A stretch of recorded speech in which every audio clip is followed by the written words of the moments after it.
ഇന്നത്തേത് മലേഷ്യയുടെ ജന്മസ്ഥലം എന്നറിയപ്പെടുന്ന മലാക്കയിലേക്ക് എനിക്കും ചിന്നുവിനും ജന്മം തന്നവരെയും കൊണ്ടുപോയ കഥയാണ്. കൂട്ടത്തിൽ ഇന്ന് അമ്മമാരെ കൊണ്ട് ഇവിടെ കിട്ടുന്ന ചില വ്യത്യസ്തമായ ഭക്ഷണങ്ങളും കഴിപ്പിക്കണം. അതിൽ മൂന്നാൾക്കും ട്രൈ ചെയ്യണമെന്ന് പറഞ്ഞത് ലോകത്തിലെ തന്നെ ഏറ്റവും ശക്തമായ ഗന്ധമുള്ള ദുരിയാൻ എന്ന പഴമാണ്. അങ്ങനെ രാവിലെ തന്നെ ഹോട്ടലിൽ നിന്നും ഇറങ്ങി ബ്രേക്ക്ഫാസ്റ്റിന് ഇഡ്ഡലിയും ദോശയും ഒന്നും കിട്ടില്ല എന്ന് ഉറപ്പുള്ളത് കൊണ്ട് തന്നെ നാസി ഗൊറങ്ങും മീ ഗൊറങ്ങും ഒക്കെ കഴിച്ച് നേരെ മലാക്കയിലേക്കുള്ള 2.5 മണിക്കൂർ നീണ്ടു നിൽക്കുന്ന യാത്ര ആരംഭിച്ചു. കഴിഞ്ഞ 2 ദിവസമായിട്ട് എന്താണെന്നറിയില്ല, മനസ്സിന് വല്ലാത്തൊരു സന്തോഷം. ഈ 3 പേരുമൊത്ത് ഇങ്ങനെ കറങ്ങി നടക്കുമ്പോൾ ചിന്നു കൂടെ ഉണ്ടായിരുന്നുവെങ്കിൽ എന്നതൊഴികെ ലോകത്തിൽ നടക്കുന്ന ഒന്നിനെ പറ്റിയും ഞാൻ ചിന്തിക്കുന്നില്ല എന്നതാണ് സത്യം. കുഞ്ഞിലെ കൈപിടിച്ച് നടക്കാൻ പഠിപ്പിച്ചവരുടെ കൈയും പിടിച്ച് അവർക്ക് ലോകം കാണിച്ചു കൊടുക്കുമ്പോൾ കിട്ടുന്ന സുഖമൊന്നും മറ്റൊന്നിലും ലഭിക്കില്ല എന്ന് ഞാൻ മനസ്സിലാക്കാൻ തുടങ്ങിയിരിക്കുന്നു. കൂടെ ഈ ഒരു യാത്രയ്ക്കുള്ള എല്ലാ സൗകര്യങ്ങളും ഒരുക്കിത്തന്ന ഇഗ്നൈറ്റ് ട്രാവൽ സൊല്യൂഷന് 1000 നന്ദിയും രേഖപ്പെടുത്തിക്കൊള്ളുന്നു. അങ്ങനെ ഒരു ഉഗ്രൻ ഉറക്കവും പാസാക്കി എഴുന്നേറ്റപ്പോഴത്തേക്കും ഞങ്ങൾ മലാക്ക എത്തി. കോലാലംപൂറിന്റെ തിരക്കിൽ നിന്നുമൊക്കെ മാറി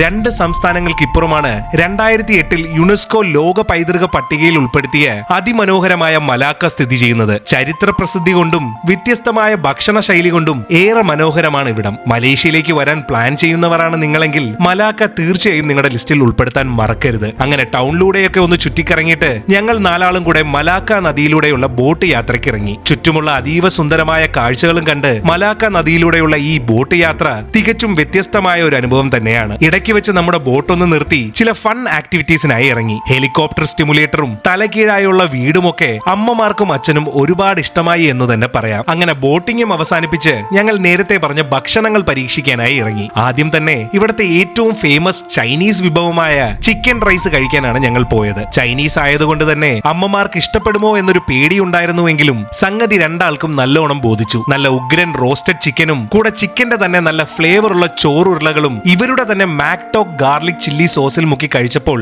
വേറിട്ട ഒരു രുചി തന്നെയായിരുന്നു. അങ്ങനെ അതും കഴിഞ്ഞ് നേരെ പോയത് മലാക്കയുടെ സ്വന്തം സെന്റോൾ എന്നറിയപ്പെടുന്ന ഐസ്ഡ് സ്വീറ്റ് ഡെസേർട്ട് കഴിക്കാനായിരുന്നു. തേങ്ങാപ്പാലും പനശർക്കരയും ചിരകിയ ഐസും ഒക്കെ ഇട്ട് തരുന്ന ഈ ഒരു ഡെസേർട്ടിന് ഒരു പ്രത്യേക രുചി തന്നെയായിരുന്നു. അങ്ങനെ അതും കുടിച്ചിരുന്നപ്പോഴത്തേക്കും അമ്മമാർ മറന്നു കാണുമെന്ന് ഞാൻ കരുതിയ ചോദ്യം ഇങ്ങെത്തി. നമ്മളപ്പോൾ ദുരിയാൻ കഴിക്കുന്നില്ലേ എന്ന്. പിന്നെ ഒന്നും നോക്കിയില്ല, പിള്ളാരെയും കൂട്ടി നേരെ ദുരിയാൻ മാത്രം കിട്ടുന്ന കടയിലേക്ക് വിട്ടു. അത്യാവശ്യം നല്ല വലിപ്പമുള്ള ഒരു ദുരിയാൻ തന്നെ നോക്കി ഓർഡറും കൊടുത്തു. നിമിഷ നേരങ്ങൾക്കകം ചൈനീസ് മാമൻ ദുരിയാൻ കുട്ടനെ വെട്ടി ശരിപ്പെടുത്തി ഞങ്ങളുടെ മുന്നിലേക്ക് എത്തിച്ചു. ഒട്ടും കാത്തു നിൽക്കാതെ അമ്മമാർ അവനെ അകത്താക്കാനും തുടങ്ങി. ആദ്യ കടിയിൽ തന്നെ പപ്പാമ്മ അതിവിദഗ്ധമായി പരാജയപ്പെട്ടു. പക്ഷെ അമ്മായിയമ്മ കാസർഗോട്ടുകാരുടെ മാനം കാത്തുകൊണ്ട് കിട്ടിയത് മുഴുവൻ ഒരു കൂസലുമില്ലാതെ അകത്താക്കി. അങ്ങനെ മലാക്കയുടെ ഭംഗിയും പുതിയ രുചികളും അനുഭവിച്ചറിഞ്ഞ് ഞങ്ങൾ തിരികെ കോലാലംപൂരിലേക്ക് തിരിച്ചു. അപ്പോൾ ബാക്കി മലേഷ്യൻ കഥകളുമായി ഉടനെ തന്നെ വരാം. അഭിപ്രായങ്ങൾ രേഖപ്പെടുത്തുക, കൂടെ വിമർശനങ്ങളും. അപ്പോൾ എന്നാൽ അങ്ങനെ ആകട്ടെ.